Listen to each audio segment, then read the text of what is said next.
When things get a little shaky, it's always good to have an ex-football player, a daredevil stunt driver, and an angry ex-cop for the occasion. Oh, and don't forget about the bitter, soon-to-be ex-wife.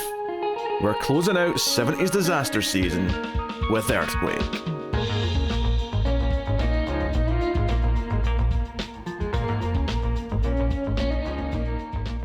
Welcome everyone to the Collector's Cut. I am Peter, and joining me as always is David. Barbara, take off your pantyhose, damn it. This is a movie podcast, and we work through seasons of movies. We are in 70s disaster movie season. In fact, this is the finale of our second 70s disaster season. We are wrapping up an 8-episode streak with Earthquake from 1974. So we're ending on a slightly bigger one, not as big as Tower and Inferno, which we started the season off with, but certainly up there in terms of star power, in terms of budget and all that kind of thing. So we're going to get into it. We'll start spoiler free, of course, as we always do, and we'll get into things. Just before we do start though, I'll just say that if you are enjoying the show, hit the like button. It helps us out a bunch if you do, and of course you can get some bonus shows over at patreon.com/MailFuzzTV if you want to support the show and keep it all coming. I'll tell you more about that bonus content at the end. But yes, Earthquake. The title's pretty self-explanatory. I don't know how I should elaborate on it. Earthquake, the movie about floods. There's a brief flood, but it's caused by an earthquake. That's true. The root cause here is earthquakes the whole way around, but it's one of those things where what was the best example of it? There were a couple that we did in the first season where like the actual disaster itself was kind of like, whatever. But then it just triggered this cavalcade of like other things. And that was the problem the whole way through. Yeah. This, is set in Los Angeles. And it's really a lot of the big stuff here is kind of, miniatures of buildings being destroyed and falling apart and all the rest of it. Which doesn't happen to about halfway in. The movie does take its time setting up all of its characters and giving them all some backstory and whatnot. But of course, I don't think it's even spoiling any opinions here to say that it pulls it off a little bit better than say Avalanche, which just ignored everything that it set up in the aftermath of the disaster. I mean, yes, but that is such a low bar to clear. Is it even worth? I mean, I admit it's a low bar, but like it's something we did in the past few episodes, so worth mentioning. So Charlton Heston is your kind of leading man here. He's back after Skyjacked, which we did a little bit earlier in the season. Yep. We got Ava Gardner, who was in at least Cassandra Crossing, possibly another one.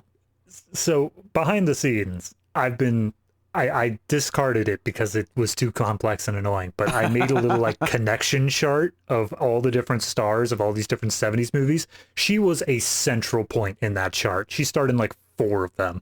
Oh, she was in City on Fire, which we did in the first season as well. So yeah, in a bunch. George Kennedy is kind of next down on the list.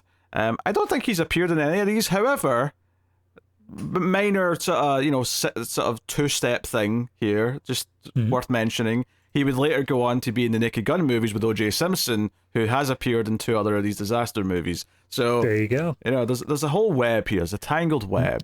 Nothing quite like your link being O.J. Simpson. That's really something special. Oh dear. All right, David. What did you think of Earthquake?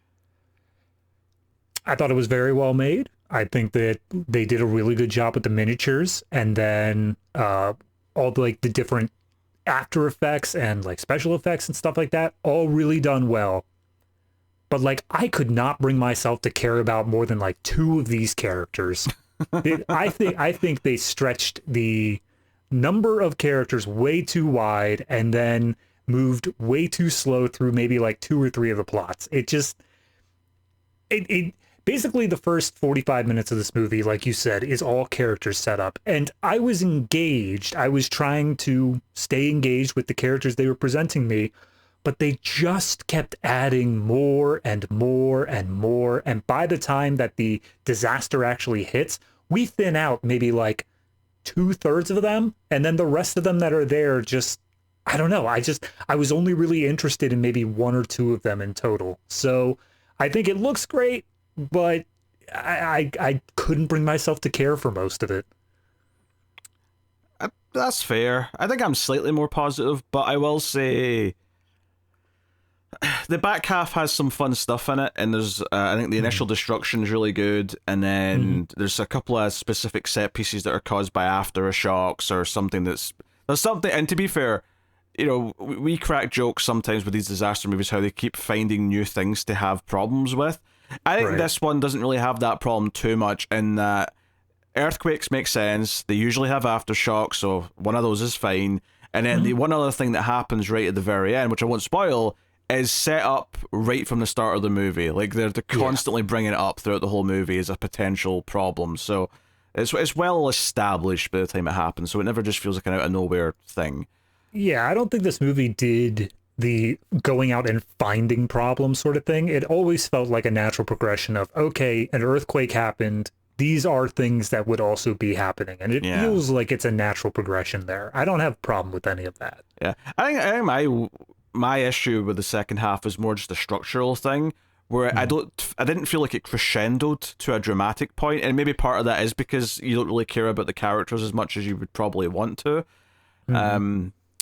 You know, there's a couple of things like some of the side characters who I think are all fine on their own, and one or two have okay sort of beats to have in the second half of the movie. But there's certain groups of characters who never actually, you never get to see them reunited, even though I think they all survived.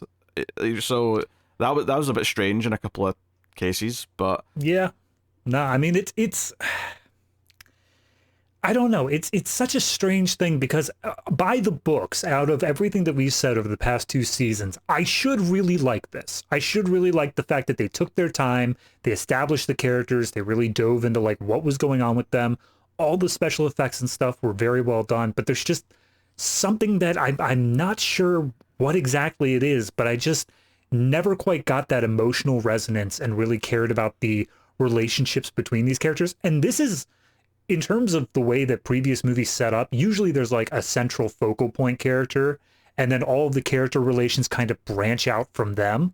This one is the most interconnected, I think, out of any movie. Like everybody knows everybody independently of the Charlton Heston character or the cop character, but they are still, by the time that it gets to the point where we're exploring those dynamics, it doesn't feel like it's ever actually anything substantial there. And I think it's mainly because it's all implied to be before the movie rather than being explored during the movie. They feel kind of separate, maybe a bit too much. It's particularly in the back half when it feels like, oh, we should be having a lot of these characters working more together. And there's a couple of times where I felt like they were setting up pairings, and then those pairings would split apart and never meet each other again. And that sort of like maybe diluted that a little bit. So I kind of agree. Like I think on paper, it feels like it should be up there with the Tower and Inferno, but it does feel like a solid one step down, if you will, from that. Yeah. Because some of these things just not clicking together in quite the same way. But it definitely has the spectacle. It has the bigger budget and the bigger all-star cast compared to some of the smaller ones we've done, which have definitely felt a bit rougher around the edges and. Yeah, this one felt like it was a studio, I don't know about tentpole, but definitely something they sunk a good amount of money into trying to make work. Well, I mean, this is the same year as Tower of Inferno, and that was Fox. This is Universal, so it very much feels like this was Universal trying to rival that with their own movie. Yeah, probably. So. I actually want to see the release dates. I want to see how close together they were released. So United States release was November 15th for Earthquake. November, okay, that's later than I'd have thought. And then Towering Inferno... If my internet decides... I mean, that would probably make sense. I'm guessing July. This is before the summer blockbuster season was a thing, though, technically, so... It was actually December. Oh! So Earthquake got out a month beforehand. They rushed to completion. Actually, the effects are very good for its time. Obviously, it's miniatures and things like that, but it's really good stuff. I will say there is one really weird out-of-place effect that I want to just point out, and I can say it without spoilers, because it's not really anything big or related to a serious character or anything like that. during the earthquake itself, when all the chaos is going on, there's like a solid 10 minutes of just stuff happening. Yeah. There's a quick bit where there's some people in an elevator, and the elevator drops suddenly, and obviously it's implied that they all die when the elevator hits the bottom. When it lands at the bottom, there's like, I can only describe this as a blood JPEG. It just kind of zooms onto the screen, and it's like a cartoon kind of thing. I must have like looked away at that point. Let's see if I can track that down, because I know exactly where the scene is. Yeah, it felt so goofy, and then it goes back to the relatively realistic looking stuff that they're going for with everything else. So it super stood out to me. I'm like, why did you feel the need to do that? why you wanted the fake cartoon blood spatter on the camera? It was weird. Oh God, that was awful. Sorry, I just saw it. That was horrible. Yeah, I don't. That feels like an MPAA sort of thing, but I don't know. That seems so weird. maybe to me. maybe they're hiding something. Maybe they couldn't get the rating they wanted, so this was to hide. So I mean, you think they just cut the shot out, but maybe they liked the elevator a bit too much. They didn't want to, so they just had to show like, no, these people are definitely dead. But if we show like liquid blood, it's not going to get us a PG rating. We're going to have to go with R. But if we show a cartoon... Well, no, what I'm saying is they did show the thing that would get them the extreme rating. That's why it's such an awkward cartoon cover-up. Oh, well, they only got rated PG. Well, yeah, because this is back in the day when it was PG or R. There's nothing in the middle. Okay, I got you. I'm saying they made covered up the thing. So this is literally just covering up whatever was getting them the R rating. By just putting I wouldn't be surprised. Yeah, because that would probably be a practical effect. Because I think that's why it's such an awkward 2D cartoon that's just placed on top. Because if they thought about it while they were shooting, they just would have changed what they were shooting. Yeah, looking at the shot behind it, it looks like it's just basically a still shot of a bunch of like dead bodies. It doesn't look like they're actually moving at all, but they are covered in blood, so maybe that's it. Yeah. So it stood out because it was such a everything else feels so big budget for its time, and then this looks like something that a high schooler might put in their stupid little film. I'm reminded of Windows Movie Maker back in like the XP days, where you just like, set up a zoom shot of this JPEG on the frame. Yeah, no, although on that point I do want to bring up one of my major problems I did have with this movie. It was more so in the first half because everyone was just kind of talking with each other about random, going-ons about their relationship and stuff. But I felt like there was a major editing issue where the scenes would just stop. It didn't feel like they reached a natural endpoint. It didn't feel like they were ending on like a zinger of a line or something that says this is the end of the scene. It just felt like they were talking and then all of a sudden the conversation was done and we just cut over to the next thing, and it made it feel, and that happened like at least 4 or 5 times, enough that I noticed it significantly. So there was definitely a weird editing thing going on in the background there. Yeah, I wonder if part of that's just that they kind of maybe had written all the separate character stuff separately and then decided they want to intercut it more, so you got maybe a slightly weirder feel to the editing, and because of that, Maybe they added in an extra plot line or two once the like main script had been written, and they're like, we can't fit that in unless we introduce it here. Yeah, so. Given the ensemble cast and how they're kind of separate for a lot of the movie, it wouldn't surprise me to learn that a character or two was added in later, because they totally could and get away with. Oh yeah. They would only have to maybe do 1 or 2 scenes where they interconnect with another character in terms of bringing someone else back. For the most part, it would just be their thing on their own. Because there's definitely 1 or 2 characters that feel like they don't do enough with in the second half, bizarrely, because they otherwise do okay with it. I'm thinking Richard Roundtree, Shaft himself. He plays a stunt, driver. Well, he's like a stunt bike. He's like an Evil Knievel type. He's a daredevil. Yeah, a daredevil. There you go, daredevil.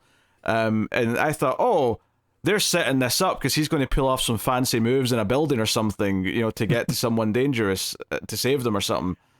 I fully expected the sort of like Jurassic Park Lost World scene where like the little girl is all about gymnastics, and so she has that scene using it off. I fully expected that, where it's like, oh no, those people across the ravine are about to fall in. If only someone could jump over it on a ramp. And then he just rides up on his bike.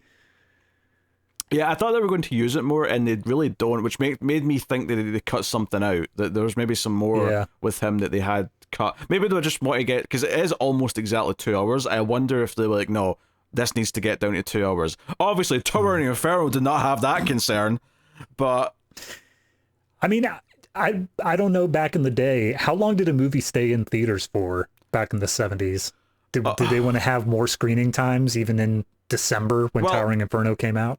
Much longer, but it wasn't necessarily nationwide consistently. Like, a lot of movies would do like a rolling release where it would be in like certain states for, you know, X amount of time, and then it would move on to another set of states. You wouldn't necessarily get everything on the same time. Admittedly, I don't know if a big tentpole movie from a studio would still do that kind of thing. Maybe that was a case where it would be nationwide the entire time it was in theaters, but definitely longer. Absolutely, there's no question it was a little longer.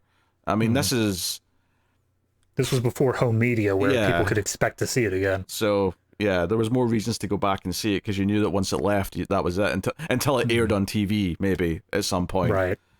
So yeah, I'm not sure, but it does feel like maybe try to get it down to 2 hours, maybe cause some rough edits. But admittedly, I did appreciate that it was only 2 hours, because I could easily see this ballooning, much like Tower and Inferno. I could have seen that 2.5 hour cut of this without them breaking a sweat by just drawing out some of the beats and some of the character stuff.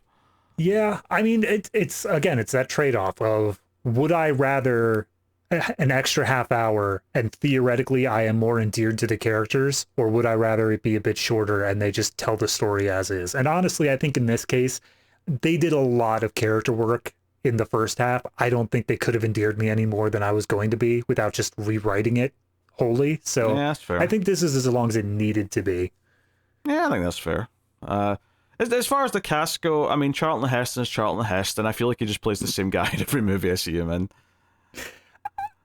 Yeah, no, that's fair. In fact, he's kind of a dick. Actually, to that point, I feel the same way about Ava Gardner, at least in this like era of her career, because I feel like all these disaster movies she's been in, she's been the same kind of unlikable, like, woman in all of them. I know exactly what you mean. Right? Yeah. She's like, in this one, for example, she is the wife of Charlton Heston's character, so they're Graf and Remy. She's Remy, because I'll be honest, that like those names aren't obvious to me which one's the man and the woman. So, dude, there are not even the characters I cared about, but there are only 3 characters in this movie. After the movie was done, I could have told you their names, and that is Remy, Denise, and Miles. And the only reason Miles is there is because he literally had it printed on a shirt. A shirt with big boobs underneath it. Yes, so which is exactly why I paid attention. Yeah, she remembered it well because of that, and there's a joke related to such a moment.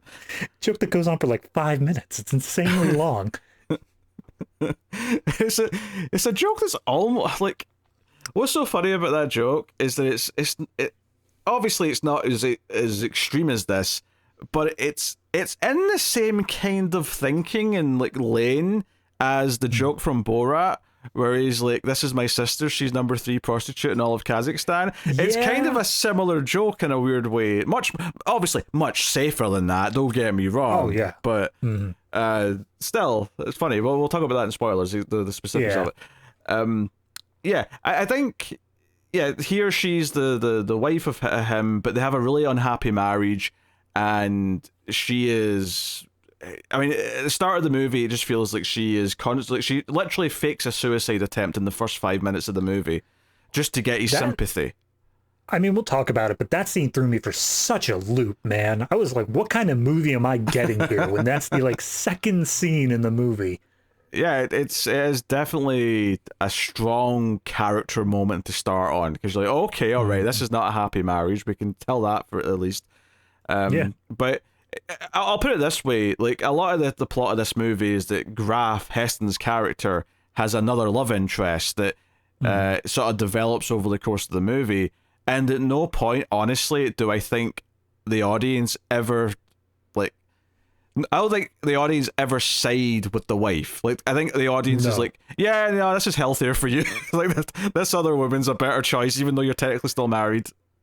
Yeah, I mean, I think that's just clever. That's good writing 101, is that you set up this character in the first few scenes and you immediately get the audience to pick sides of which one they're on. And then when you see, okay, the character that we like is happy with this other person, you immediately like the other person as well.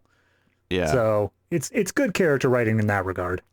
Yeah. So you got that. George Kennedy plays a cop. He's a sort of tough, no-nonsense cop who actually cares about capturing bad guys, and that's kind of shown in his opening big scene where he's chasing someone in a car and we get some action shots. I will say this might be the movie with the most shots of the Hollywood sign that I've ever seen, because like, a lot of the characters seem to live in a place where you can see the sign, which I don't know if this is true. I would have assumed that would be expensive, is to have a good view of the Hollywood sign. Kind of like how Central Park, if you can see Central Park, in New York, it's a big price increase. I mean, I agree. I think that it probably would be expensive, but at the same time, it's so much like, because it's on a hill that's far away from like the city itself, it's actually much easier to like see. Yeah. So I don't know how far you would need to go to actually be away from the sign. I guess they still felt very close. Like the movie after the opening titles, the opening shot is Heston jogging in the morning, and it feels like the Hollywood sign is maybe 5 minutes away from him in the background. It's like just up the hill behind him. It's shockingly close. And to be fair, he is quite wealthy, but a lot of the other characters we see that are kind of living, that are affected, who are nearby it, they don't seem to be particularly wealthy. They seem to, middle class maybe, but... I mean, it strikes me as it's more like where the movie takes place is definitely more downtown LA. It's more of like the city center rather than the posh, like, movie star district or anything like that. Yeah. Heston's character is an ex-football player. He's an ex-athlete, but he's a structural engineer. That's what he does. And they do actually mention later, I thought this was a neat thing, because I was questioning what he's both got this great high-skilled job and he was a professional football player. But they do mention later that he got a sports scholarship to do engineering in college. And I'm like, okay, you know what? That's a neat way to explain how he's doing both of these things, because he got that education whilst he was playing sports. So I'm like, okay. It's not the most ridiculous thing in the world then. Fair enough. I also kind of like it because I think that they kind of realized as they were writing it, they're like, okay, Charlton Heston is no longer like the youngest guy. And if we're going to have him do the sort of things we need him to do, we need to explain why he's still in good peak physical condition, which is why the very first thing we see him do in this movie is literally his workout routine. Yes. So... something that his wife Remy even mocks him for. Oh, you're making your chest bigger, as she's like swigging booze in the morning. I cannot imagine that sort of person. He's just like, oh God, you're so attractive. Jesus.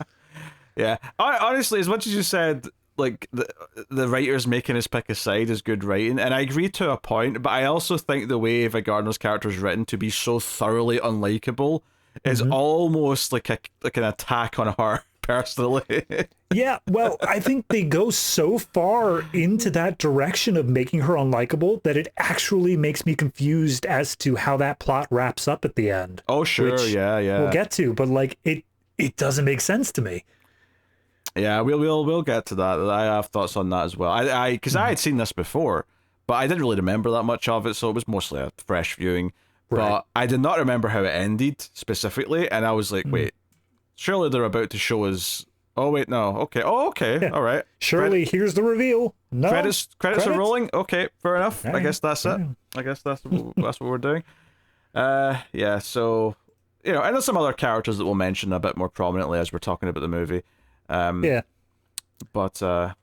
I think the only like big name, obviously there's a bunch of big names, but the one that it really jumps out at me in such a bit part as well is Walter, I always pronounce this wrong, Matthau, who is just a drunk guy at the bar, but did you notice what he's credited as?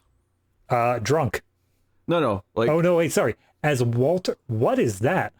Walter Matuszewski. I think the joke is that it's someone drunk trying to say his name. It's harder to say than Mattow. I'll give him that. Because keep in mind, this is not like, because you know sometimes like actors like before they got the stage name that's stuck, they're in like an old movie where they've got a different credits, like Larry Fishburne in Right. Nightmare on Elm Street 3. Obviously that's not the case here because he was a big star in the 60s and this is the 70s, so people know who he is.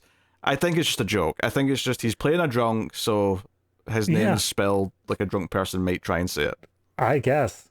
That's weird, but all right. Yeah. I just noticed that when I was looking at IMDb earlier, so I had to bring it up. Yeah, I saw that. And then the only other thing that I wanted to bring up in terms of not even cast, but production, is that one of the writers on this is Mario Puzo, fresh off of Godfather. Whoa, there you go. So... Oh, I bet they used that when they were marketing this. Oh, no doubt. The writer of The Godfather, come on.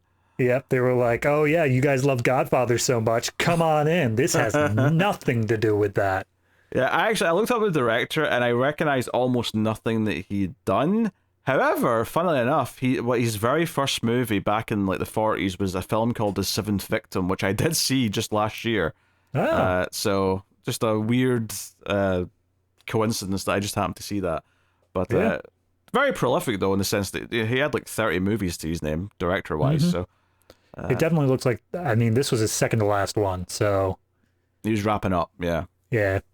Or maybe just the shoot on this with all these effects were just like too much for this old school director. Yeah, he's like, oh no, okay, you know what? If this is what movies are going to be, I'm out.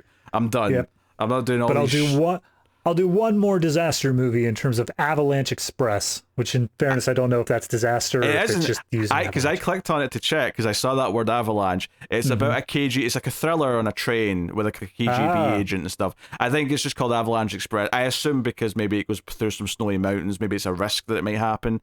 But it didn't sound like a disaster movie. It sounded more like a thriller. But fair enough. I did check. I was like, did I miss one? Did I miss a 70s disaster movie? Season 3 starting next week, guys. I mean, there is a couple left to do, don't get me wrong, but we'll see in about a year. Yeah. See, that's the thing about limiting us to 70s disaster, is that there's never going to be more. If we don't have enough to fill out a season, we literally cannot get more. Oh, yeah. There's enough for one more. Okay, fair enough. There's one more season, but when that one season is done, we've done the whole thing. We have covered ourselves. It's over. All right, so are we ready for spoilers? I don't know. John Williams did the score. I did notice that. It didn't stand out that much to me. Keep in mind, this is John Williams pre-Jaws, as in pre everything he ever did with Spielberg. Well, unless he did Duel. I don't know if he did, but either way, it's early John Williams. Yeah, it doesn't. It's pretty forgettable score, to be honest. There's nothing particularly special about it, which is weird to say about 70s John Williams, because 1 year after this, Jaws came out, and everyone can still hum that theme, and then 2 years after that, you've got both Close Encounters and Star Wars, so. And then Superman's just a couple of years after that. So the dude was about to just hit his prime big. So this is just a little practice run, I guess. I was gonna say, I'm just looking through what he did. He was the conductor for the film adaptation of Fiddler on the Roof. He did Poseidon Adventure, which was Did he? He was 2 years prior to that. It's uncredited. He wasn't. I don't know if he was the official guy, but he was in there. Okay. And then not a whole lot more until you get to Earthquake. And then immediately following up with Towering Inferno. Damn, he was busy. I didn't notice he did Towering Inferno. It says conductor uncredited. I don't know if he was actually the person who made the score, but he at least was conducting. Yeah, if it's saying conductor, that makes it sound like he's not the composer to me, if it's specifying that. Well, if we're talking composer, I don't see much of any composers before this. Yeah, because he composed this. He did do this. I feel like I noticed John Williams' name in the credits for Inferno if he did, but yeah, it says uncredited, so probably he wasn't in there. Yeah, okay, fair enough. At least I'm not going mad. I didn't. He was still just the intern trying to make a name. Little Johnny Williams down the hall. He was in the basement just with a couple of violins and like a trombone, just trying to make it work. He hears his boss coming and he's like, "I've got an idea." Da-na. And the boss says, no, I hate it, it'll never work. So he took it a few years later to Jaws, and Yep. that guy was an idiot. There you go. That's the biopic waiting to happen. We just explain all these scores in the way of like how they were inspired by real life events. All right, I think we'll give the spoiler warning. We'll start talking about the movie, and we'll get into it. The easiest thing to do with this is probably just to break it down into sections. I think the first section is up until the earthquake, basically, and and to be fair, they do some decent teasing throughout this. It's not like there's no sense that there's something's coming, because there's some mini quakes, of course, which aren't a big deal.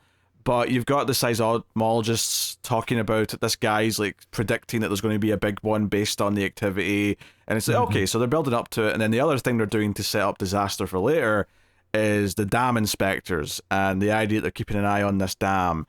And it's like, okay, well, I've got a funny feeling I know what's going to happen some point in Act 3. Hey, buddy, what's the name of this dam? Ah, this is Chekhov's dam. When I was glancing at Wikipedia, I think they called it the Mulholland Dam. So, well, I mean, if it has an actual name, then we'll go with that. But I'm going to call it Chekhov's dam. Well, I just like that because I like Mulholland Drive, the movie. Oh, so true. I mean, to be fair, probably named for the area. It's probably on that road.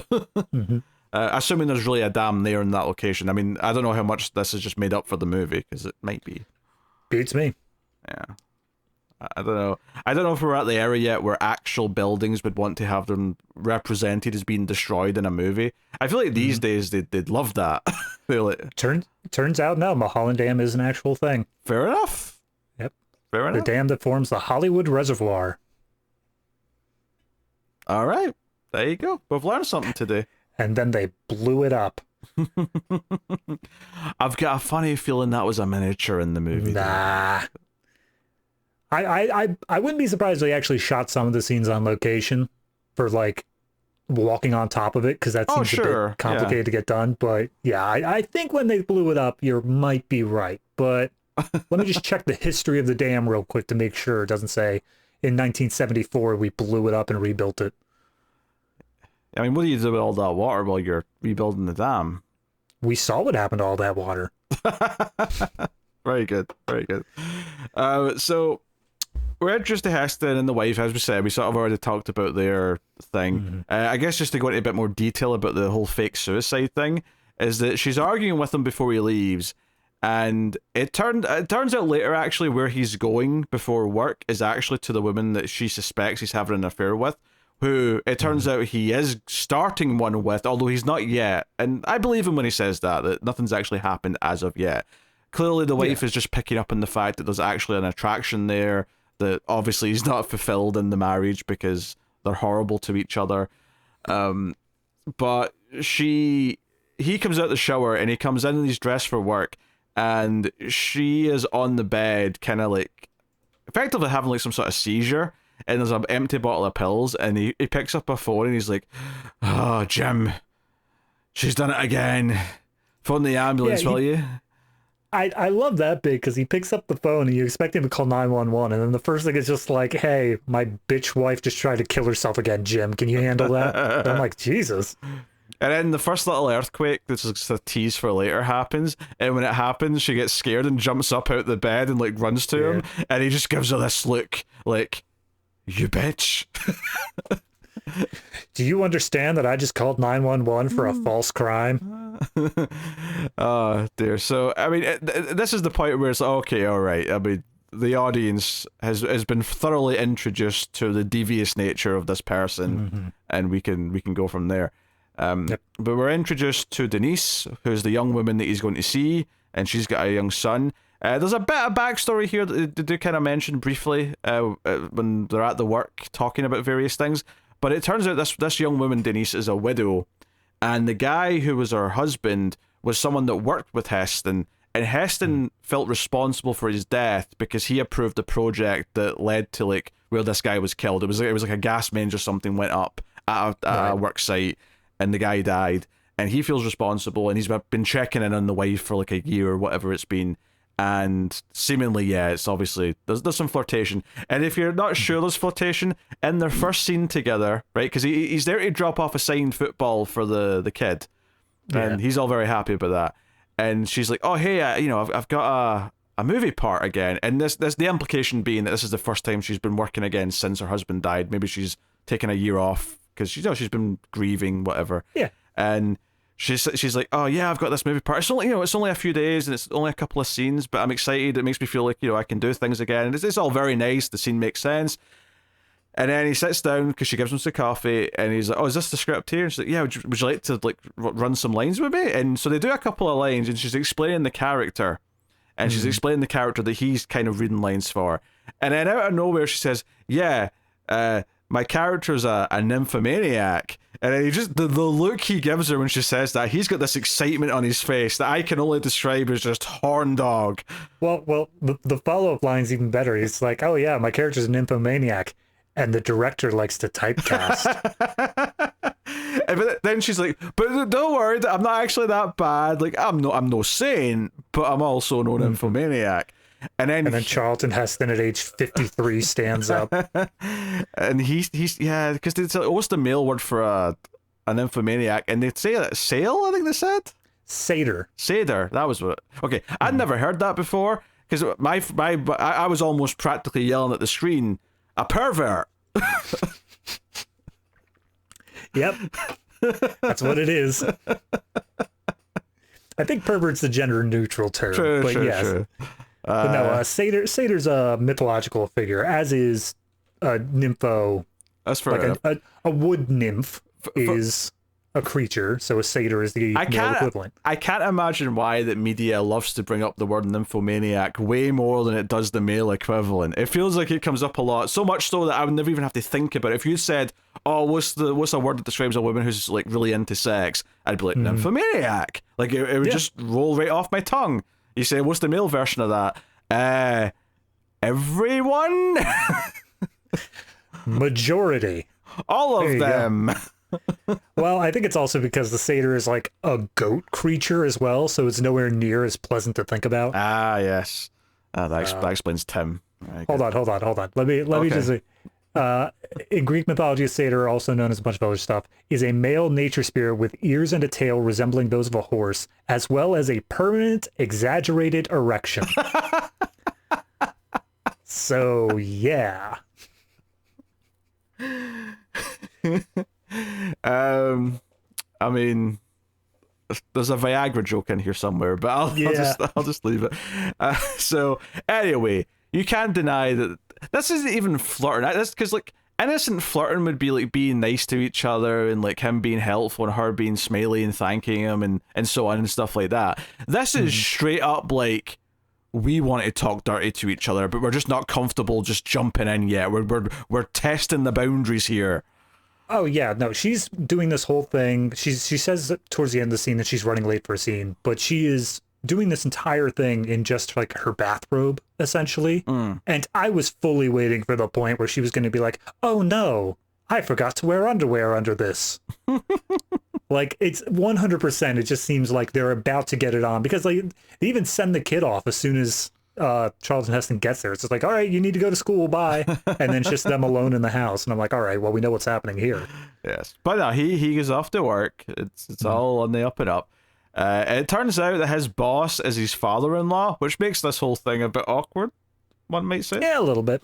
Yeah. So, I mean, as long as he keeps on the down low until the divorce goes through. Well, that's the thing.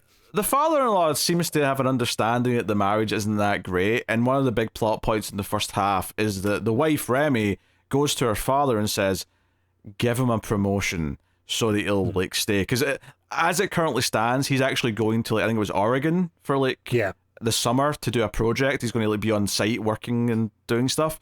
And she wants to try and like keep him around. So she's like, "No, make him president, and that way he has to stay here." And I don't know if she was aware of it, but Heston also tried to get Denise to come with him to Oregon. That was after they have sex. So the next time Denise comes to his office as Heston's going out for lunch, and they bump into each other. She says she's there to see a woman who works there, but then he's like, "Oh, I need a drink." do you want to have a drink with me? And, cut to, like, them at her place, and... That's the scene that was like number 3 of like the awkward cut where it's just like, oh, well, would you like to have a drink? Hard cut. And she's like turning around and be like, when we just made love there. And I'm like, I blinked, something happened. What? Hey, it's entirely possible that much like the blood spatter covering up some violence, maybe they had to cut out like an actual sex scene. I highly doubt that, but yes, I guess it's possible. I'm not saying a super raunchy one, but just, like just something, like some kissing on the bed, something that implied more directly. It felt more to me like there was supposed to be a scene in between there where they cut to a different subplot and then they come back to it. But instead they just continue straight forward, which made it feel like, you know how if you do a cut on the exact same shot, it feels awkward? Yeah. Even if like, it felt like that, where it felt like the plot should have cut away for a bit and come back, but instead we just keep going. It felt weird not to like see the start of it though, like a kiss that led into it. It just kind of cuts to them like already kind of dressed after they've done the deed. Yeah. And that's when he says, hey, why don't you and your son come with me to Oregon for the summer? I'll rent a house for both of you and we can spend the summer together. And it's all very sweet. And she's like, I'll think about it. Blah, blah, blah. Okay, all very fine. And then he gets the job offer back at work and he's like, yeah, of course, I'll take the president job. And then the father-in-law's like, it means you don't have to do that stupid job in Oregon. You can stay here. And he's like, oh, wait a minute now. Can I think about this? And he's like, I guess. A raise in prestige. Dad ass. Oh, dear. And he even says, like, my wife doesn't have anything to do with me getting this promotion, right? He's like, no, of course not. You're a great man for the job. Like, it's perfect. But of course, it's like 5 minutes later where the wife shows up at his work and comes into like the father-in-law's office, and then he walks in and she's like, oh, did he take the job yet? And he basically accuses her of this being like another bribe, and that's all their marriage has been, is that she just bribes him with things, and that he's finally turning them down. He's like, no, I want you to actually be happy and not just be paid off to stick around in a loveless affair. So, that's basically their whole plot for the first chunk of the movie. I don't feel like I've glossed over anything. Nah, pretty much everything. So I'd say the second most important one would then be the police officer. Yeah, this is George Kennedy, his character. He is chasing a car thief who, we don't find this out till after, but apparently this car thief murdered a little girl by driving into her and just kept going. Didn't even stop to give a shit. Yeah, I actually think that's good to do that, because this initial scene, as we showed the car chase, they keep on having little comedic bits where it's like he's taking corners too wide and he's like clipping other people's cars, and his partner's like, geez, man, we're going to get that out of our paycheck. And it's like, okay, I guess it's a funny enough scene. And then the entire sequence wraps up as they corner the guy in a lawn and he jumps over some hedges. And apparently they crossed over the county line. So now they're in like the sheriff's territory. So the sheriff comes up and it's just like, we told you cops to stay out of our jurisdiction. Don't you know whose hedge that is? That's Zsa Zsa Gabor. And then the Slade just turns around, punches the county cop in the face, and that's the end of that sequence. Which gets him suspended, but when he's in the office with his captain or whoever, he does make it clear the reason why. He's like, no, I was chasing this guy who just killed a little girl, and he almost got away because some asshole was more concerned about a hedge. And much like with the husband character, immediately you're on his side. You're like, okay, you know what? Yeah, screw the state trooper. Like, yeah, absolutely. This is, he's right. Like, it's because it's not like he was. It'd be one thing if he was doing that thing that some movie cops do where they're breaking the rules by like beating people up, and it's like, excessive force, and we're supposed to accept this because it's a movie. He isn't actually, like, other than maybe like ruin a few mailboxes, he's just he's just trying to get the bad guy. I mean, it basically comes down to the captain or whoever basically says, look, you punched that guy in the face, we're gonna have to suspend you, like, for a little bit. We're on your side here. We know you did it for the right reasons. But yeah, you've got a temper on you, man. You got to tone that down. Yeah, so he goes to a bar, and he does meet some of the other characters there. Otherwise, though, he's just at the bar until the earthquake starts. Of course, the characters he interacts with, which we have to talk about because it's actually kind of a funny scene. It's the Miles character played by Richard Roundtree, the Daredevil, and his like manager or I'd say manager, crewman, or whoever coordinator, something like that. And then that guy's sister, right? So just to get some names here, so the sister is Rosa, I think. That sounds right. And I don't know what the other guy's name is though. See, exactly. That's the problem I was having throughout. All this. the photos in IMDb are all of old men and women. None of them look like they do in the movie. It's hard to tell. All right, hold on. To chase him out of the jurisdiction, Denise, junior staffer. God damn it! Where's this Miles plot in the synopsis? There's so, again, it just goes on for so long. There are so many plots going on. All right, here we go. Arrives with his partner Sal Amici. Sal, okay. Call him Sal. That's fine. So they come in, and there's like a weird bit here where like, there's guys playing pool and gambling in the background, and like they have a lot of weird antics in the background actually, where they're getting into fights with each other because they're disagreeing. Like there's a little earthquake at one point when one of them's taking a shot, and the guy's like, "Oh, that shot didn't count because there was a little earthquake." He's like, "No, there's no rules in here about earthquakes," and they end up having a fist fight, and it's just a jokey moment that's like, oh, like it's not until the cop actually turns around they care that there's a cop in the bar, and they just kind of sort of pause and wait for them to leave before they resume punching each other.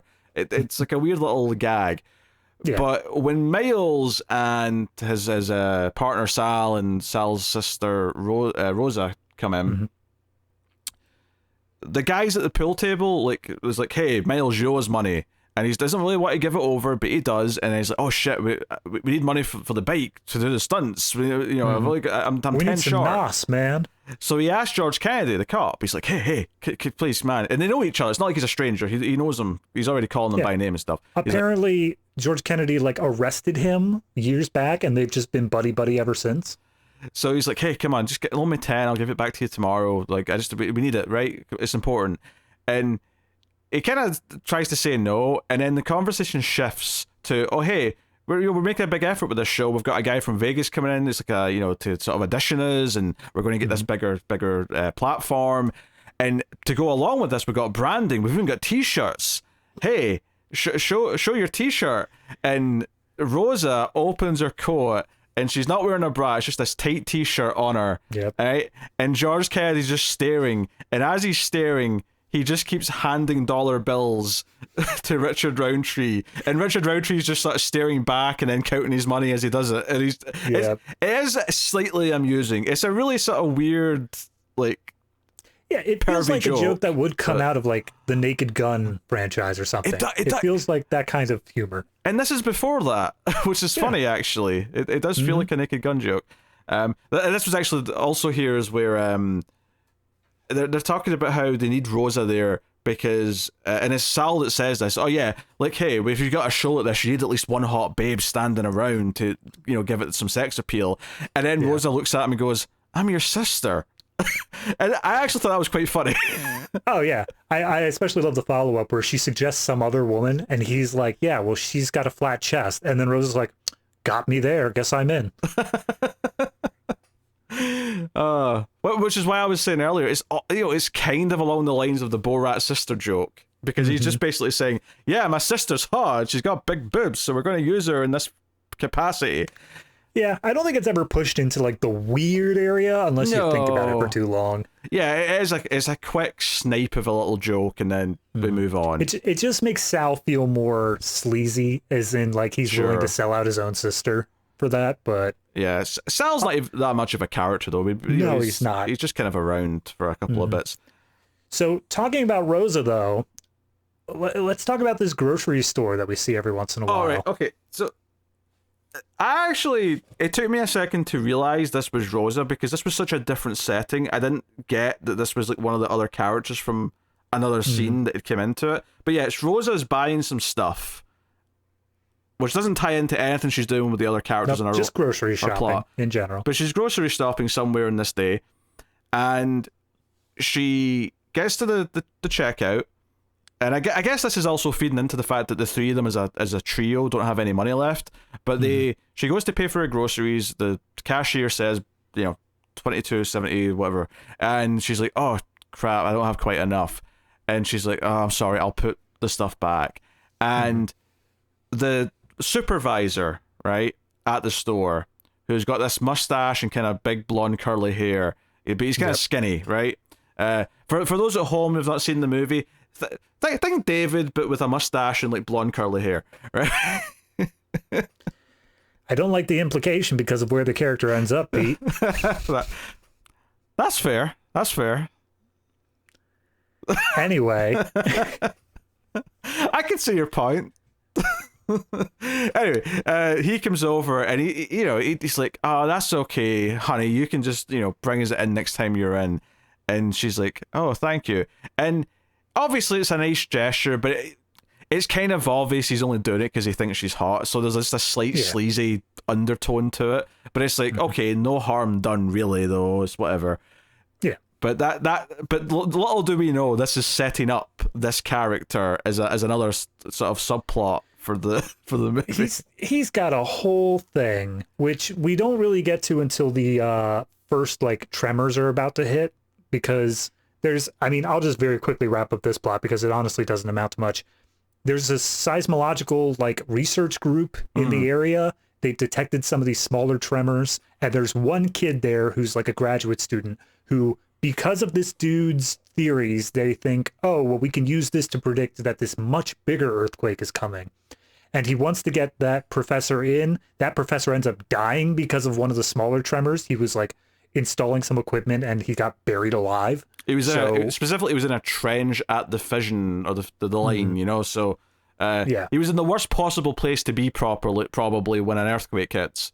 Yeah, but he ends up dying, and then the graduate student basically takes it up to the boss and says, like, look, we have evidence that this is probably going to be a bigger quake. And then they do a whole, like, 2 scenes of trying to play up the politics of it, of like, but if we give a warning to people, A, there could be mass panic, which could be worse than the earthquake itself, and B, there might not even be an earthquake because this is just a theory. We don't know if that's the case. Well, even before they tell them, take it to the mayor and all that, there's even a debate amongst the seismologists working with the kid who are like, I don't know if we want to tell them this, because if we go to them with this warning and it turns out to be false, they'll never believe us again. They'll just take us as a joke. And if it's right, then we might cause mass panic. That was kind of the debate. But then once they get to the mayor, it's like, well, we can't tell people because it'll cause too much of a panic. But they do prepare the forces. In particular, they call in the National Guard, right?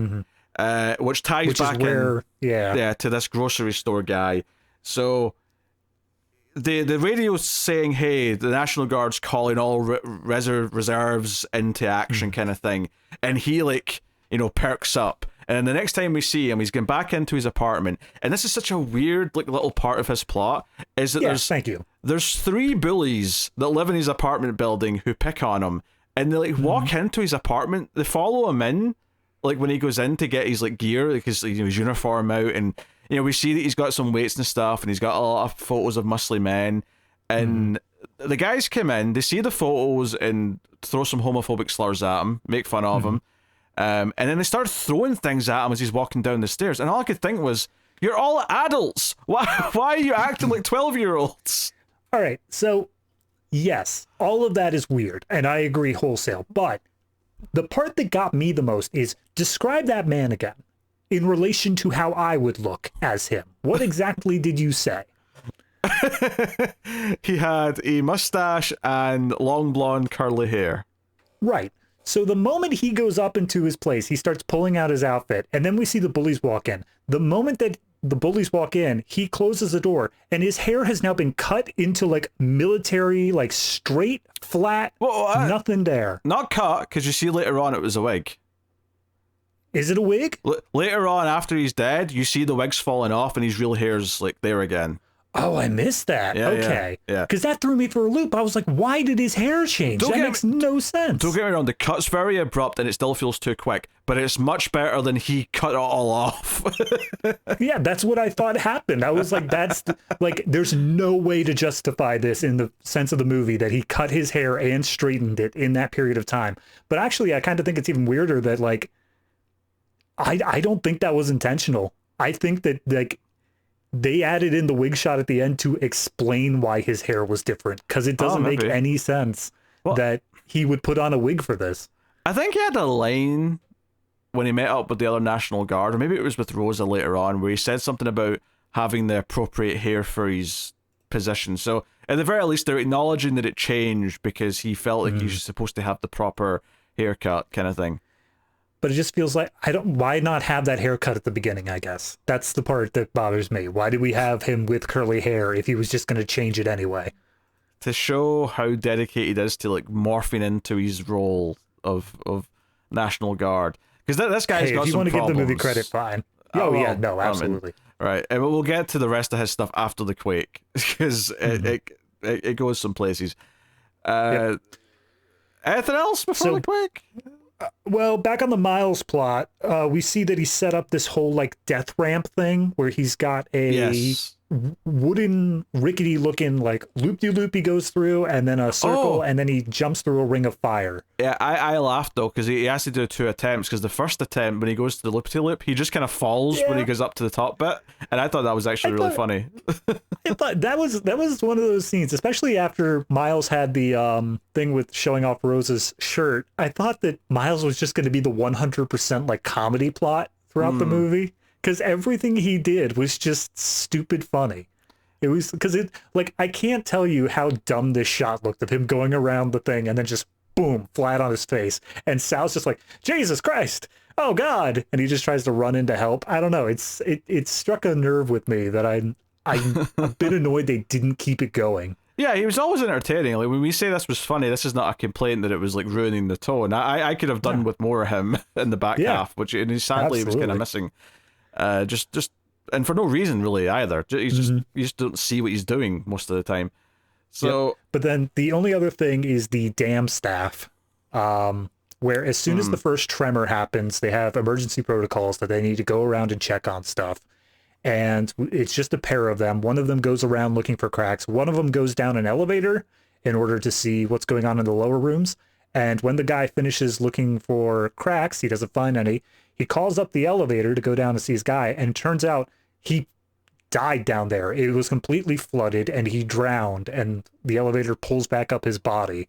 So the lower section of this dam is flooded, and everyone's like, well, geez, what could have caused that? I actually completely forgot about that scene, so I'm glad you brought it up. But yeah, we get to the earthquakes, and literally Heston is storming out of the building with his it's not an ex-wife yet, I suppose. It's just his wife, but she's following him, and they're outside when the earthquake hits, so they hide under his car. And we see some of the other cars. Rose is in a movie theater. She's went to see a movie, a Clint Eastwood movie. Funnily enough. Yeah, I couldn't recognize it, but I'm sure if you looked at like 1973 or something, you'd be able to find it. Yeah, maybe be a little older than that, just because it was one they could get the rights to. But I don't know. True. But yeah, the chaos ensues, and a lot of it amounts to the camera shaking with them dropping like boulders and debris on people. But there are a couple of bits to point out. Obviously, we mentioned the elevator a bit earlier. The one that really stuck out to me that actually was, and it's funny if they did censor that other thing with the blood spatter to like hide something, because there's a scene here where they show like a pane of glass falling down on someone, and we see it from behind. We don't see it from the front of the person, but the woman turns round and has like shards of glass sticking out of her face. And the pure fake 70s blood like pouring down her face, and I thought, oh, that's actually quite gnarly for this movie. Yeah, it felt extreme. It does a good implication of people dying. Like, you don't really see that much, but just because of all the widespread damage, once everything's said and done, you see all the carnage in the streets. It does a good job of implying just how bad this truly was. Add on top of that the fact that it does go on for literally 10 full minutes. Like, it's just nonstop chaos the entire time. Because it just starts with like things falling off of buildings, and by things I mean bricks, slates, maybe pipes, stuff like that, bits of glass. It's not until quite late into the 10 minutes where actual buildings entirely start to crumble or start to properly fall over or shake or whatever. Yeah. There was one line I wanted to bring up just before, when we're showing up that Charlton Heston is a engineer. He's a structural engineer. He specifically is talking to his father-in-law, or no, not his father-in-law, someone who's a client for his company or whatever, and saying, hey, we need to go above and beyond in these codes. Like, it's not just enough to meet code. We've got to go above and beyond because of where we're located. And immediately, without even realizing Towering Inferno was the same year, I'm like, that sounds awfully familiar. Yeah, it's a very similar character to Paul Newman's character. Yeah. In many ways. So, yeah, I mean, the destruction is fun. Like, it does a lot of things. We see that Denise is outside at the time, and her kid is, like, riding his bike at the sort of, like, where the aqueduct is. Yeah, there's a bridge or something, a rickety wooden bridge that he was riding across, so he fell down into the aqueduct. Yeah, so that's actually one of the first things we really kind of deal with once we get to the aftermath, is that, okay, she goes looking for him, she finds him, but there's all these power cables that are now exposed and, like, you know, buzzing around and potentially threatening him. But he's knocked unconscious, she's trying to help, and it's actually Miles and Sal driving past to hear her cries for help, and we get this whole little set piece of them sort of, like, dangling down the broken bridge and try to pick them up. The big dramatic part of it being that water has been intentionally dumped from the dam down this aqueduct to try and keep the water levels at a reasonable amount. But because of that, of course, she's down there next to these exposed wires and the water's coming down. So it's kind of this, like, will she get pulled out just in time kind of thing. And it's an alright sequence. It's an all right sequence. I don't think it has, like, as much tension as it really needs to, but I really appreciate the writing there because it takes these two plots that are completely separate and it intersects them in a very natural way. It makes it feel like, no, they are easing up water. That is something they would do. And this kid just happens to be in the path of the water. So it does a good job of keeping all the plots still crisscrossing, if not allowing them to go parallel with each other. Yeah, and the water alone, of course, wouldn't be necessarily the worst. Like, as long as she was holding on to something, it wouldn't probably be that bad. It's not coming with that much force. But the fact that there's exposed electricity dangling around the area is making it an instant kill. I haven't seen downed wires, but I don't believe they jump around like snakes. That seems a bit weird to me. I feel like that's such a movie and even video game thing, because I've definitely seen that in video games as obstacles you have to get past. So that may just be one of those creative license things for drama purposes. Yeah, you got to show that there's electricity in the wire, and if you put electricity into a person, they shake a lot. So therefore, wires shake a lot. Perfect logic. Yes. So that's all that. And to be honest, the weird thing about this whole the Miles and Sal stuff is that basically once they, like, drive into the main part of the city, which is where George Kennedy's cop character is sort of helping people and instructing people to go digging for survivors and things like that, is that Miles says, "I'll go look for your sister," and then he just disappears from the movie until a couple of quick stunt moments right towards the very end when the dam bursts. And I'm like, okay, he was just gone for ages. Sal is just kind of around. I don't even think so. I think he's just they specifically kind of employ him because he's got a working car. They're like, okay, you're going to help move some people around, but that's basically all he does for the rest of the movie. Yeah, but even then, like, once George Kennedy teams up with Charlton Heston and they're driving around with survivors, like, you forget that Sal ever existed, to be honest. Yeah, because his role has been filled again, so he's not even needed. Yeah. I think the other thing that's go ahead. I was gonna say, I think now's a good time to just talk about the Rosa and grocery store guy plot. Yeah. Well, in that case, I'll bring up this point real quick because there isn't a lot to it. The Charlton Heston's character goes back into the building to try to save his father-in-law and just see other people as well. And the father-in-law has essentially taken charge. He's being the hero, but they have the stairway essentially blocked off. Nobody can get down. So they have to lower people to the next floor down via, like, an opening in the side of the building by an office chair and pantyhose. And it's a whole thing, but there's smoke coming in. And the fire hose. Let's not forget and the fire hose. Yes, that's there as well. But yeah, smoke is coming into the floor, and it ends up being that the father-in-law breathes in too much, he passes out, and Charlton Heston has to go save him, which he does successfully. We find out when they get to a doctor that he's had a heart attack. That too. He's been overexerting himself. Yeah. So, and he is an older dude as well, so I mean, it doesn't. It's not surprising. But Heston he's Charlton Heston's father-in-law. Yeah. He's got to be like 80.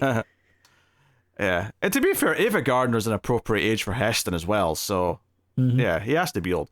So Yeah, there's a big whole heroic thing where Heston here, and like the fire hose is like falling apart as he's climbing back down, so he almost falls to his death, but doesn't obviously. Yeah. Now I want to talk about the grocery store guy, because I think in some ways his stuff with Rosa is kind of the most interesting in terms of. I wouldn't even say kind of. I think it is. I think that is the most interesting plot in the whole movie. So Rosa's side of it is that she's just kind of like wandering around scared after everything's went down. She's on her own, and she sees like a donut shop or cafe or something. The windows are smashed, and she's like, oh, there's some donuts there. And she's clearly hungry, so she sort of just jumps in and grabs a donut. And, okay, could you technically class that as looting? Maybe you could, but it's a bit... Well, it's important to note that there's a bunch of other people running around who are looting, who are just carrying stuff around. And she walks in, she sees the donut, she steals one, and then also the cash register right next to her is open. Yeah, and clearly, like, I'm not going to say she's not tempted. She clearly is, and she probably would have just taken the money if she could, if she wasn't caught. But a National Guardsman sort of sees her in there and says, hey, and she's like, oh, I'm just hungry, I'm just taking a donut. And that's technically true, she hadn't taken any money yet. And he's like, sorry, but if we suspect you, we have to round you up as part of the looters, right? And we know that grocery store guy's part of this team, like, walking around doing this. So when they assemble with everyone, and they've got their I don't even say prisoners, just, looters are just kind of sitting around. They're not even, like, handcuffed or anything. Yeah. Grocery store guy comes in, he sees Rosa, and Rosa's actually relieved to see him, thinking, oh, he likes me, he'll get me off, scot-free. He'll just say, let her go. And he goes up to the other guy and he's like, hey, I know her, she's a friend, can you, hand her over to my custody? And he's like, yeah, sure. And he sort of takes her arm and he walks her over somewhere, and then instead of, like, letting her go, which she was hoping for here, he takes her into, like, a store or something, a building that's, like, half damaged, and sits her in here and says she has to stay there. And she's been looting and whatnot. And every time we cut back to this, it's very clear that he is using this situation to just control her and sort of keep her as his prisoner. And there's a scene in the middle of all this where the three bullies from his building show up. Yes. And they've been... This is where this plot immediately was, like, grabbing my attention. Because up to this point, I'm like, whatever, it's a weird little thing. But the moment these bullies came in, I was like, oh, all right, what are we doing here? They've been caught looting, right? Some of the other guys have caught them looting, and they've got, like, a suitcase full of necklaces and stuff like that. It's like, okay, it's clear what you've been doing. And they're like, hey, get, buddy, like, we were just joking around earlier, and, I've been telling them to stop, kill it and not do as much bad things. We've all realized gay jokes aren't cool, guys, right? Right? Yeah, totally. So he throws some gay jokes back at them, and he jokes that they're going to have to shoot them for what they've done, which, obviously, like, that's not true. The National Guard aren't supposed to just shoot people, in cold blood. But then he sort of laughs and says he's just joking, and they all laugh a little bit. And then he just points the gun and shoots them all anyway. And it's clear that he is a psychopath, and that he basically has been waiting for the authority to do whatever he wants, and that's why he's excited to be a National Guardsman. It's like, okay, this is interesting. We have a villain now. And I think because of this, and because the jeopardy that Rose is now in, where she's clearly feeling uncomfortable when he comes to see her and talk to her, and he's saying things like calling her beautiful, and just all this really creepy behavior, and she's trying to act nice about it because she knows that if she doesn't, he's probably going to snap or freak out. It instantly felt like, one, the darkest plot in the movie, but also it made me care more about her character than anyone else in the film, because it felt like she was in this real jeopardy with a villain who could be taken down. And I think one of the big moments that really sold me on that feeling is towards the end of it, when George Kennedy and Charlton Heston have teamed up and they're driving with some, like, injured people back to, like, one of the base areas, and they come by this crossroads where they're at, and she sees there's people out there, and she runs out yelling for help, like, hey, this guy's nuts, please help me. Like, and it's the same cop that she met before in the bar. He knows her. Yeah.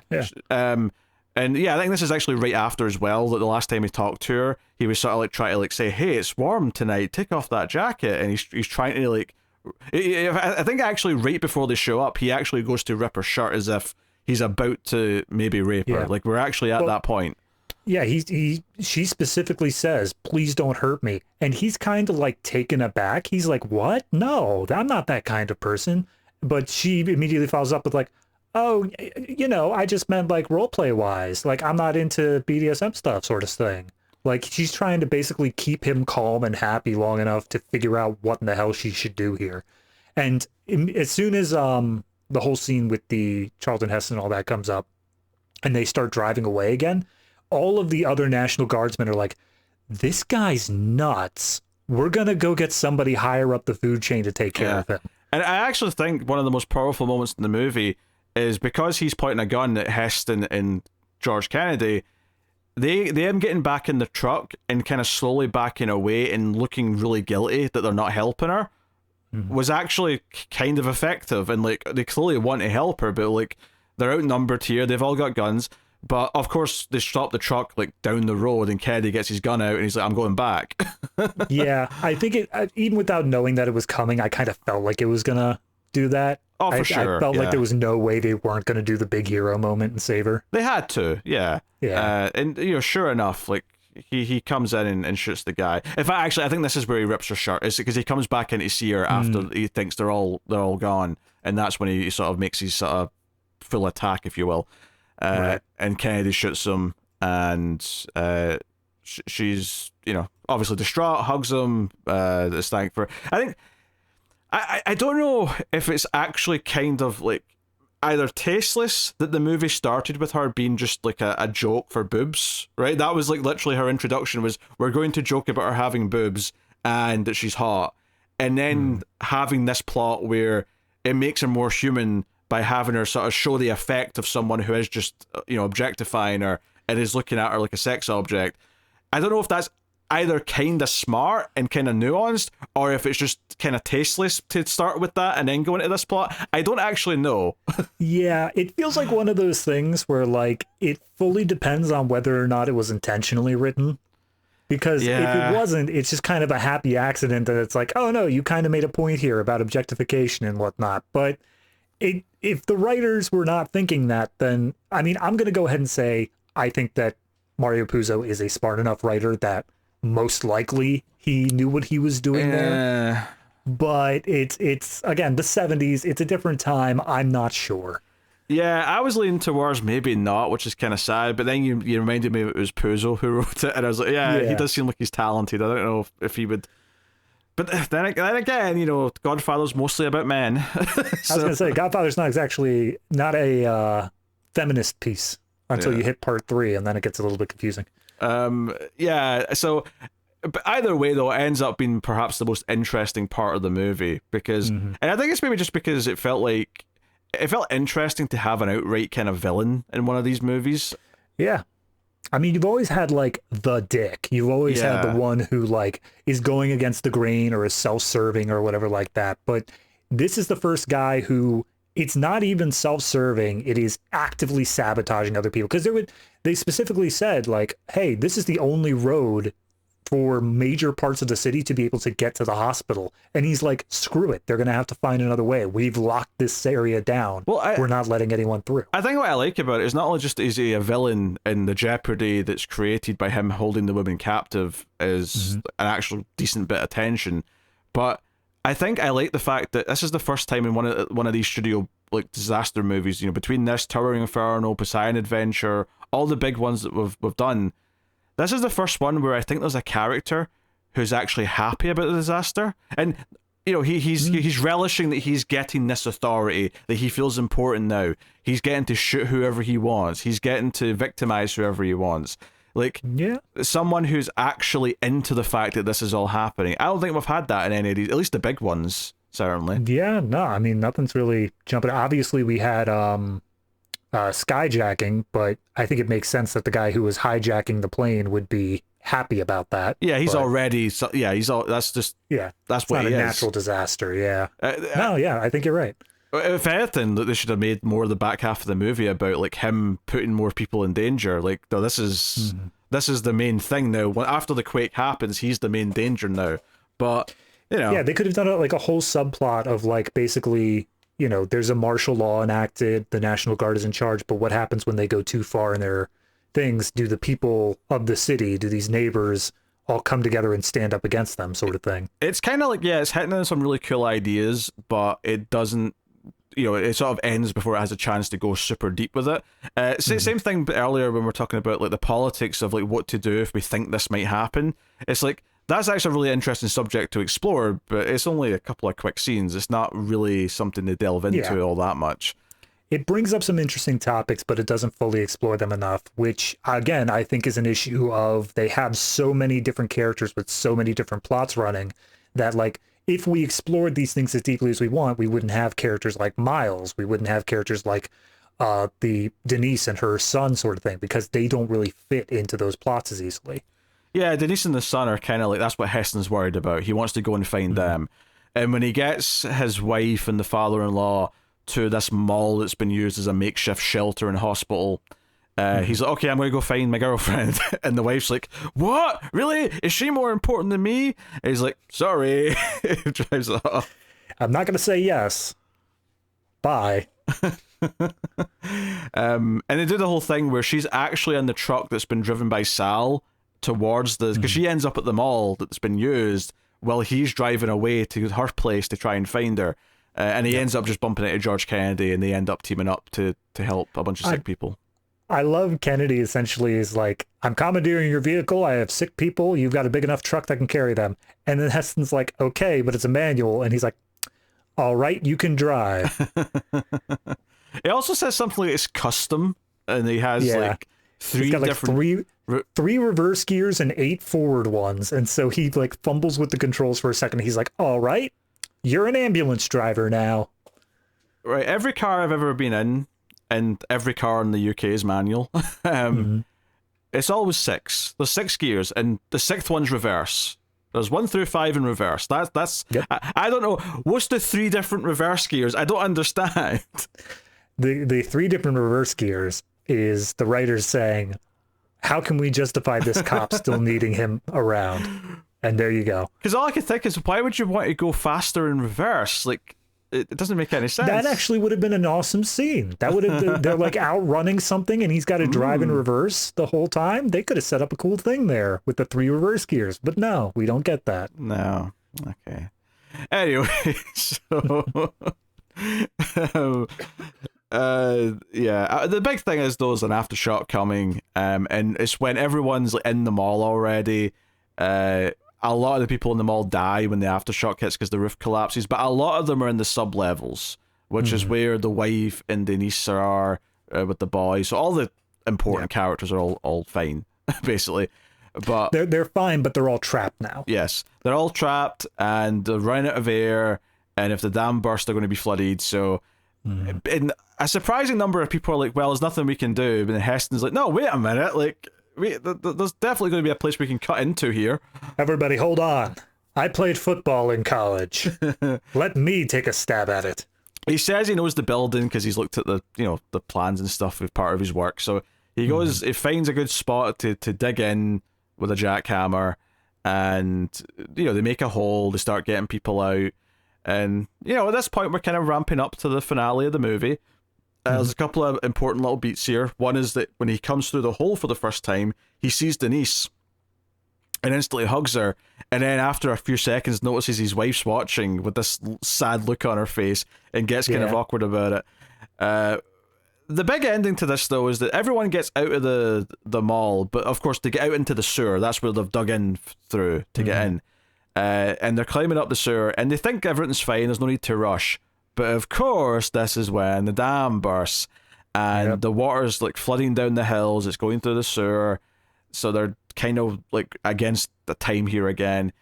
And the ending of the movie, the whole time they can hear this rumble. They can hear something coming up the sewer. They know they don't have very long. So a few red shirts get washed away, but the big thing is that Ava Gardner's Remy gets washed away, and she's yelling for help. And Heston's like on the ladder, he's fine, and Denise is at the top of the manhole looking down, and he sort of looks up and basically gives a look that says, I can't not try. So he goes swimming after his wife, and you don't see them again, so there's kind of an implication that they die. And I was convinced that in a minute's time there's going to be a shot at like a sewer exit where they like wake up at the exit and they're fine, they're okay. Yep. But no. The movie just implies they're dead, and then the credits start rolling. Yeah. They have Denise watch Charlton Heston be washed away by the current, and then she just walks away from the manhole cover looking sad, and it's like, okay, I know this beat. I've seen this beat. This is the everything is dour, but the hero survives in the end. And then, nope, this is Poseidon adventure. The hero's dead. That's just how it happens. So I'm actually shocked at this ending, all things considered. It's like, I get the heroic side of like, I can't just let her die, but it does feel kind of strange that in the moment, even as he decides to do it, and I didn't know he was going to die, I just thought, oh, he's going to save his wife and he's putting himself at risk. To me, the reaction on Denise's face was disappointment, like, oh, he's picking his wife over me. And all I could think was, that's not picking the wife for like romance and like a living happily ever after. That's just him saying, I can't just let her die. There's a pretty big gap between them. Yeah, I mean, I think that might be either a directing or an actor's choice, because I think it makes sense to be sad in that moment. It makes sense to be like, oh, this man that I could have had a future with is now dead. Like, there's a reason to be upset for that. But Yes. You're right, it does come across as like, ah, shucks, I guess he never loved me at all. It's like, no, dude, like he's trying to have the big hero moment. That's totally different. Yeah, and it's the sort of thing where you could say, oh, it's got balls for doing it, but the ending just kind of comes off weird. Like, it doesn't feel... Well, it's not helped by the fact that Charlton Heston's character dies. We have the cops still climbing up the ladder to get out. And then we don't even comment on the fact that Charlton Heston jumped in and saved them. Like, that's not even brought up. Instead, we have one of the doctors who was helping people out throughout this movie walking up to the cop and saying, like, you know, this used to be a great city. And the cop goes, yeah. And then they just look at how everything's been destroyed. It's not... I don't think it's a bad ending on its own, but it's so weird that it's just completely not talking about the fact that Charlton Heston's character sacrificed himself. I'm not talking about the final moment. The dour moment of, like, look at how bad the city is. Like, that makes sense to me. I'd expect that regardless. Yeah. I think what I'm getting at, though, is that the dramatic choice to have him try and save the wife, while I get the sort of the complete ethical decision he's making in the moment, that character throughout this entire movie had no redeeming qualities. So I think as an audience member, all you feel when he goes to save her is like, nah, don't bother. Like, she's not worth it. Yeah, so I it doesn't agree. It doesn't feel like his sacrifice is like that noble to the audience because we don't like her that much. So I fully agree with you from an audience perspective, but I think that from a character perspective, if he saw, because obviously they could have had the wife be washed away instantly and he never had a chance in hell, but they specifically gave her time. They specifically had her be able to grab onto the wall. I think if they kept that moment in, but then still had Heston be like, sorry, honey, I'm moving on, and he still climbs up, I think that would have made his character less redeemable. That he's willing to let this person die. Even if it would have seemed hopeless, I think that as soon as they paused and gave her a second of she's still alive, he had to go and do it. Yeah. Or maybe like he goes, he's about to make the jump and then she gets washed away anyway or something, and it's like, okay, well, there's no point now. Like, yeah, kind of thing. Or even like the ex, or not, we keep saying ex-wife, but even if the wife was like, you know, given the thumbs up before falling into the tornado sort of thing, where it's like, hey, stay back, I'm going to die here, and like giving her approval of this new relationship. That could have worked as well. Yeah. I just don't think that emotionally the ending between these two characters makes a whole lot of sense given what the movie's done. If anything, it feels like maybe some scenes were cut out where it set this up, this choice, and like why we'd feel okay that he's trying to do this or something. Yeah, it feels like there might have been a conversation after he gets in, after he drills the hole and he sees them, and he immediately hugs Denise, that maybe he talks to his wife at some point and they come to like some level of an understanding with each other. It feels like that. It feels like maybe she gave the approval for like a divorce and like to go and be happy, And that would maybe justify at the end why he has to go save her to the audience. I mean, because because she gave him a chance at life, he should be willing to give her the same. Yeah, but it's not. That's not there though. So I'm like, he should have let her die. Yeah, that woman is now practically twice widowed. Great job. That's true. She just got over the last husband she lost. Now the new love of her life's dead. Yep. That said, though, he was a lot older than her. She should probably get someone a bit closer to her age. Somebody who doesn't know the term satyr. That'd have been a funny mid-credit scene if we find out that that's just her pickup line. She starts talking about, oh, everyone tells me I'm an nymphomaniac, but I'm not really an nymphomaniac. Stare. She sees Miles drive up on his motorcycle, be like, oh, I've got a scene in Hollywood whenever we rebuild it, and I'm a bit of a nymphomaniac, if you know what I'm saying. Oh. Do you wear a medium-sized t-shirt? Because I could use another lady. You're perfect. What's your size? Also, we didn't even talk about the fact, as soon as the first earthquake hits, Miles' track that he makes just falls apart. Yeah, and his entire his whole plot basically with that sequence wraps up with damn, I hope Evel Knievel's in town and he's dead from all of this stuff. That's fine. I wasn't expecting anything to continue with the track. I just thought he would have to use his stunt driving skills to save someone or something later, and that'd be the payoff to who his character is. But it never comes up. The only thing that you ever see him again, honestly, is when the dam bursts. There's a couple of quick shots of him racing down a road as water's coming behind him, and this is the moment where I felt it feels like you had multiple scenes cut before this point, because we've not seen you in an hour practically. Mm-hmm. So I think that's worth mentioning. Yeah, it's also worth bringing up that the dam workers, we mentioned the two from the beginning, they keep coming up. We keep on getting scenes of them checking out the dam and making decisions and doing all this stuff. And I think the final scene that we even have with them is they've figured out, it's all right, job well done, we've done all we can do, hopefully this dam will stand up. And then one of the guys goes to close the door, but it's now off its access, so the door can't actually close, and he's like, well, that's not good in a solid concrete dam. And then 2 minutes later, the whole thing just explodes anyway. Yeah. It's all very strange. I mean, George Kennedy gave Rosa a dog to cheer her up, so she's got a dog. That was immediately after she was nearly raped, and then the guy was shot right next to her. She's hugging him, just trying to get some sort of normalcy, and he's like, how about a puppy? It's all right, yeah, sure, Rosa just needs that right now. Yeah, well, that was actually what I was saying earlier, is I thought it was weird that Rosa, her brother, and Miles didn't get to, all be in that scene at the end when they're all standing around, just to see them reunite so that they know each other's okay kind of thing. Yeah. Because... honestly, I don't even know why our final moment... obviously, he's the last main character, give or take, but I don't know why our final moment was with the cop.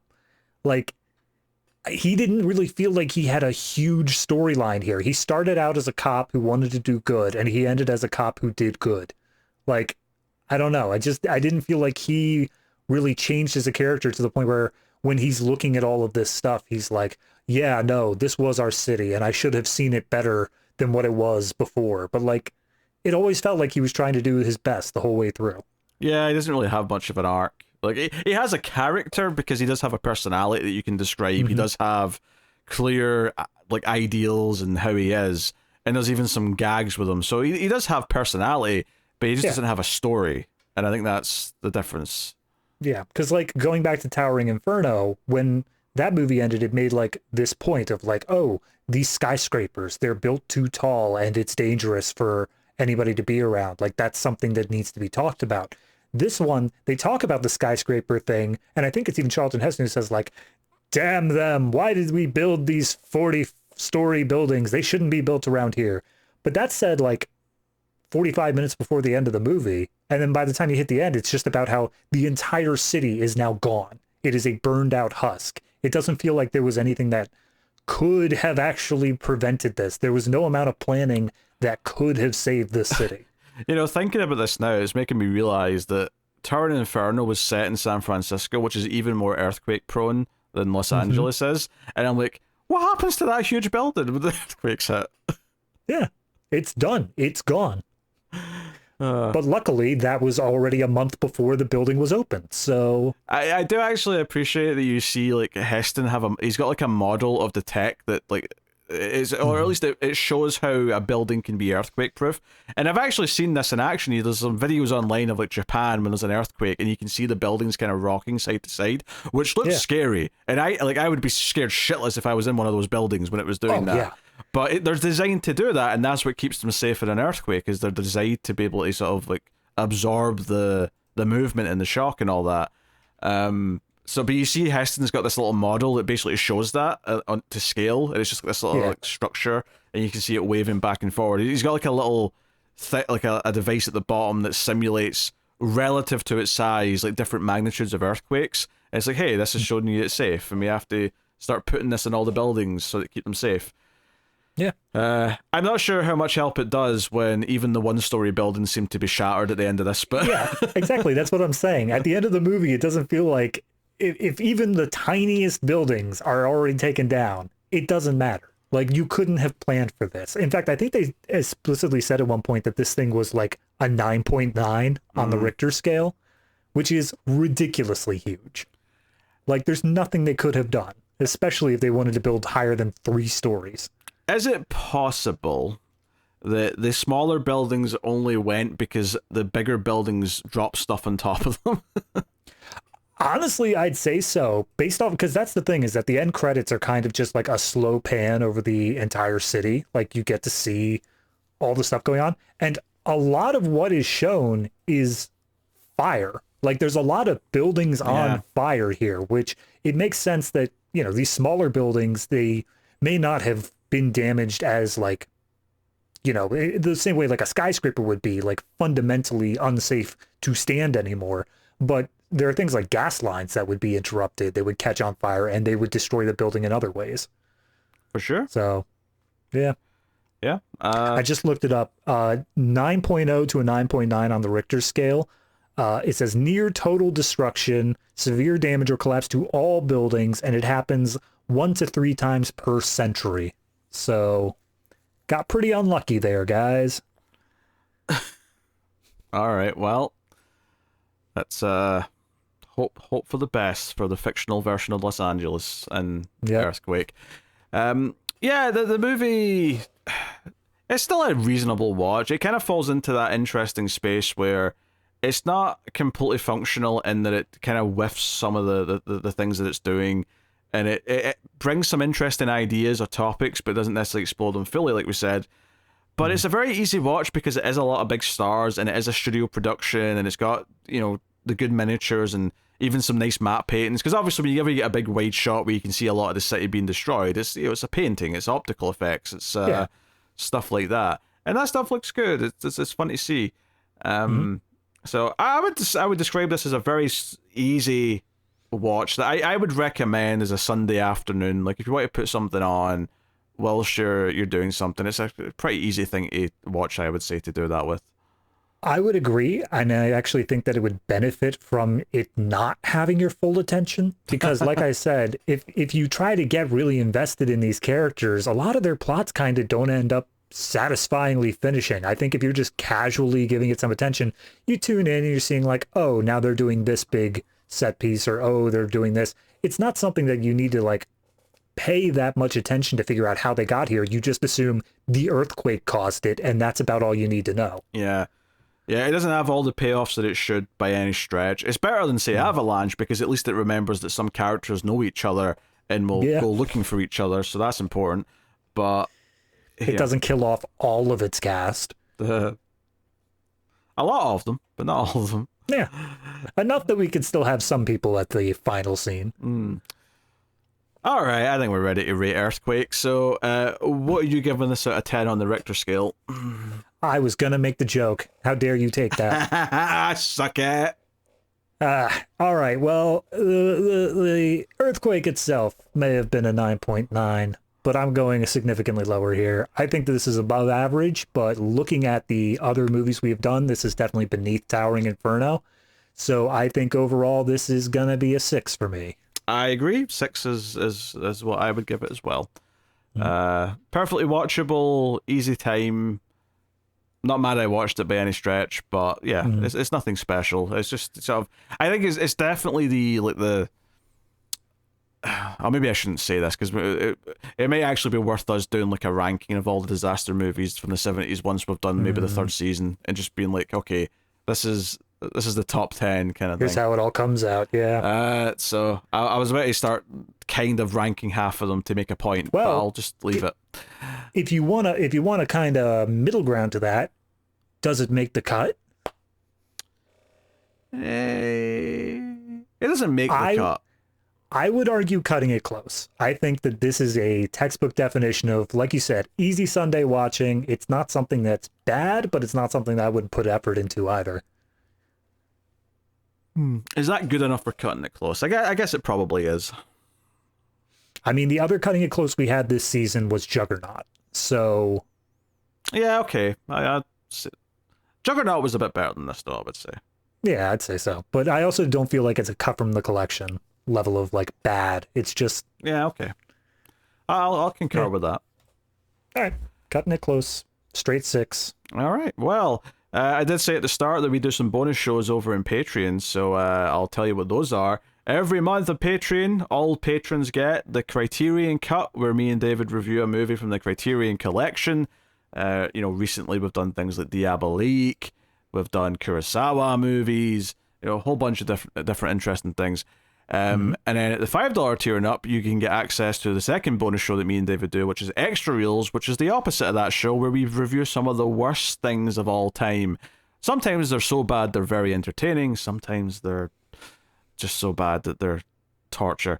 But hey, we've done things like Mac and Me on that. We've done Neil Breen movies. We've done Miami Connection. Lots of wonderful items. And if you sign up for next month's, we're doing one of the all-time greats. We don't know which one yet, but we're doing one of the all-time greats. Yes, because it's a Patreon vote. But yes, if you want to support stuff, get bonuses, as well as other bonus stuff that I've not even mentioned for other shows, go check out patreon.com/MailFuzzTV. It helps out a bunch if you do. So, thank you very much for joining us, everyone. Next time on the show, it should have been a week off, because officially we take weeks off between seasons. However, very last minute, and by last minute I mean last week at the time of recording, Sony decided to push forward the release date.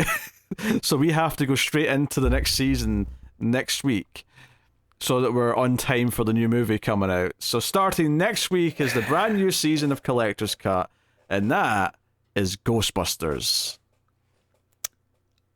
I'm pumped for Ghostbusters in a general sense. I'm not going to say I'm not, but like, Sony doesn't need to give me more reasons to hate them. That's fair. That is absolutely fair. It's just typically movie release dates are locked in a nice in advance, so them pushing it bringing it forward such a short notice was surprising. I know that we should be blaming WB, because the only reason Ghostbusters moved is because Godzilla took its place, and they're like, we have no way of dealing with that, so we're just going to come out a week earlier and try to make a bit of money. But I'm going to blame Sony 100% here. Yeah, they could have delayed it, which might have been better depending on when they delayed it to. So, especially because it's called Frozen Empire, and you're putting it out in spring. It's never going to work, guys. Just put it in summer, so that way you can have like the contrast going on. Anywho, that's next time on Collector's Cut. Thank you very much for joining us. We always appreciate it. Keep watching movies, and if you can get it, it's always nice to have diplomatic immunity.